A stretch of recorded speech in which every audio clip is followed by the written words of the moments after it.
Prime में आपका स्वागत है। मैं शुभमिता हाजिर हूँ देश और दुनिया की ताजा तरीन खबरों के साथ। सबसे पहले नजर डालते हैं आज की प्रमुख खबरों पर।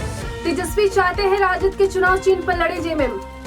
गैंगवार की आशंका के कारण गैंगस्टर सुजीत सिन्हा को दूसरे जेल में शिफ्ट करना चाहते हैं पलामू जेल प्रशासन। टैक्स चोरी में अब ईडी और पुलिस सीधे एक्शन नहीं लेंगे। बीजेपी नेता और झारखंड में स्वच्छता अभियान के प्रचारक बिंदु भूषण दुबे नहीं रहे। बिहार विधानसभा चुनाव, चिराग को पीके ने ललचाया, कहा आ जाओ मिलेगा सम्मान। भारत ब्रिटेन ट्रेड डील से बढ़ेगी रोजगार की रफ्तार। हमास इजराइल ट्रंप के पीस डील के फर्स्ट फेज पर सहमत, जल्द बंधकों की रिहाई संभव। महारानी चाट ट्रेलर आउट, बिहार से दिल्ली की राजनीति में गूंजेगी रानी भारती की दहाड़।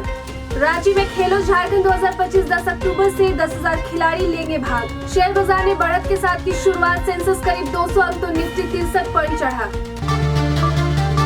अब खबरें विस्तार से। पटना में इंडी गठबंधन की बैठक में झामुमो को सीधे सीट देने पर अब तक सहमति नहीं बन पाई है। झामुमो और पशुपतिनाथ पारस की रालोसपा को बिहार में पार्टी के रूप में मान्यता नहीं होने के कारण राजद के सिंबल यानी लालटेन पर लड़ने की सलाह दी गई है।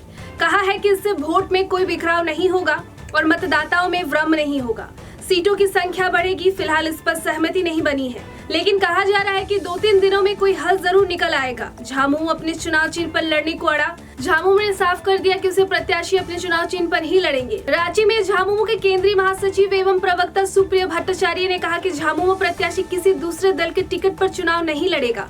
जो भी सीट और उम्मीदवार होंगे वो झामुमो के टिकट पर ही चुनाव लड़ेंगे। हालांकि उन्होंने ये भी कहा कि इंडी गठबंधन में कोई रास्ता जरूर निकलेगा।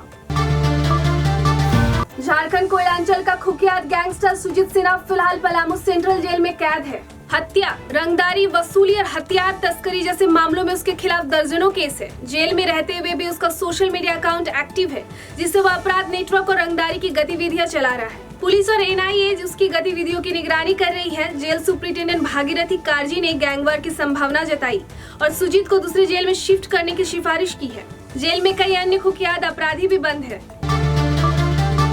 रांची में जारी आदेश के अनुसार फर्जी जीएसटी बिल या टैक्स चोरी मामले में अब ईडी और पुलिस सीधे कार्रवाई नहीं कर सकेगी। किसी भी जांच से पहले डीजीजीआई यानी directorate general of GST intelligence की अनुमति लेना अनिवार्य होगा।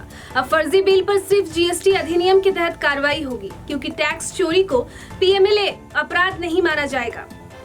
आदेश के अनुसार डीजीजीआई मामले की जानकारी सेंट्रल और रीजनल इकोनॉमिक इंटेलिजेंस काउंसिल के माध्यम से साझा करेगी। अनुमति के लिए आरोपियों की भूमिका और दस्तावेजी सबूत पेश करना जरूरी है। भाजपा के वरिष्ठ नेता बिंदु भूषण दुबे का बीती रात दिल्ली में निधन हो गया। वे पिछले कुछ समय से बीमार थे और दिल्ली के एक अस्पताल में उनका इलाज चल रहा था। बुधवार देर रात इलाज के दौरान उनकी हालत बिगड़ी और उन्होंने अंतिम सांस ली।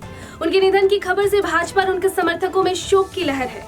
उनका पार्थिव शरीर विमान से रांची लाया जा रहा है, जहाँ अंतिम संस्कार और श्रद्धांजलि से जुड़े कार्यक्रम होंगे। बता दें कि दिवंगत दुबे झारखंड में स्वच्छता अभियान के प्रचारक और अभियान प्रमुख के रूप में सक्रिय थे। बिहार विधानसभा चुनाव में सीट शेयरिंग को लेकर एनडीए में तनाव बढ़ता जा रहा है। इसी बीच जन सुराज पार्टी ने चिराग पासवान और उनके पार्टी को विलय का ऑफर दिया है। पार्टी अध्यक्ष उदय सिंह ने कहा कि जन सुराज सभी 243 सीटों पर चुनाव लड़ेगी, लेकिन अगर चिराग पासवान अपनी पार्टी का विलय करना चाहे तो उनका स्वागत है। उदय सिंह ने यह भी कहा कि जन सुराज में उन्हें जितना सम्मान मिलेगा उतना एनडीए में केंद्रीय मंत्री रहने पर भी नहीं मिलेगा। ये ऑफर एनडीए में सीट विवाद के बीच आया है। अब बढ़ते हैं राष्ट्रीय खबरों की ओर। भारत और ब्रिटेन के बीच हुए फ्री ट्रेड एग्रीमेंट यानी एफटीए से दोनों देशों में व्यापार और रोजगार के नए अवसर खुलने की उम्मीद है। ब्रिटिश प्रधानमंत्री कीर स्टारमर ने मुंबई में बताया कि समझौते से करीब 25-50 करोड़ पाउंड का व्यापार संभव होगा। डील के तहत कपड़ा, कार, विस्की जैसे उत्पादों पर टैरिफ में बड़ी कटौती की गई है। इससे भारतीय निर्यातकों को ब्रिटिश बाजार में फायदा मिलेगा। विशेषज्ञों के अनुसार इस समझौते से कपड़ा, फुटवेयर, खेल और इंजीनियरिंग सेक्टर में हजारों रोजगार सृजित होंगे। प्रधानमंत्री मोदी ने इसे ऐतिहासिक कदम बताया। अब बढ़ते हैं अंतर्राष्ट्रीय खबरों की ओर। गाजा में 2 साल से जारी युद्ध को खत्म करने के लिए इजराइल और हमास ने अमेरिकी राष्ट्रपति डोनाल्ड ट्रंप की मध्यस्थता वाली पीस डील के पहले चरण पर सहमति जताई है। ट्रंप ने कहा कि जल्दी सभी बंधकों को रिहा किया जाएगा और इजराइल अपनी सेना को तय सीमा तक वापस बुलाएगा। फॉक्स न्यूज के अनुसार पहले चरण के तहत बंधकों को सोमवार तक रिहा किए जाने की उम्मीद है। ट्रंप ने यह भी कहा कि वे इस हफ्ते के अंत तक मिस्र जा सकते हैं। ये पहला कदम मजबूत और स्थायी शांति की दिशा में माना जा रहा है। अब आपको लेकर चलते हैं मनोरंजन जगत में। बहुचर्चित ओटीटी सीरीज महारानी के चौथे सीजन का ट्रेलर रिलीज हो चुका है। हुमा कुरैशी की यह पॉलिटिकल ड्रामा सीरीज अब बिहार की सीमाओं को पार कर दिल्ली की सत्ता तक पहुंच चुकी है। मेकर्स ने ट्रेलर जारी करते हुए लिखा, शेरनी लौटी है अपने घर की रक्षा करने। रानी अब अपनी सबसे बड़ी जंग के लिए तैयार है। सीरीज का चौथा सीजन 7 नवंबर से सोनी लिव पर स्ट्रीम होगा। ट्रेलर में हुमा कुरैशी की रानी भारती पहले से ज्यादा सशक्त और रणनीतिक नजर आ रही है। इस बार कहानी बिहार की राजनीति से निकलकर राष्ट्रीय सत्ता की गलियों में दस्तक देती है।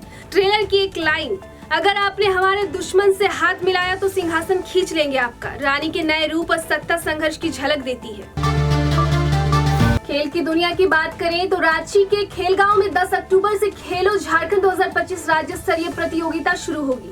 यह कार्यक्रम झारखंड स्कूल शिक्षा एवं साक्षरता विभाग द्वारा आयोजित किया जा रहा है, जिसमें 27 तरह के खेल शामिल हैं। लगभग 10,000 खिलाड़ी और 100 से अधिक शिक्षक व खेल अधिकारी हिस्सा लेंगे। एथलेटिक्स, हॉकी, फुटबॉल, कबड्डी, तीरंदाजी, badminton, boxing, judo, taekwondo, volleyball और क्रिकेट जैसे प्रमुख खेल प्रतियोगिता में शामिल होंगे। विजेता खिलाड़ी राष्ट्रीय स्कूली खेल प्रतियोगिता में झारखंड का प्रतिनिधित्व करेंगे। प्रतियोगिता राज्य के युवाओं को राष्ट्रीय स्तर की तैयारी का मौका भी देगी। अंत में बाजार और कारोबार की बात।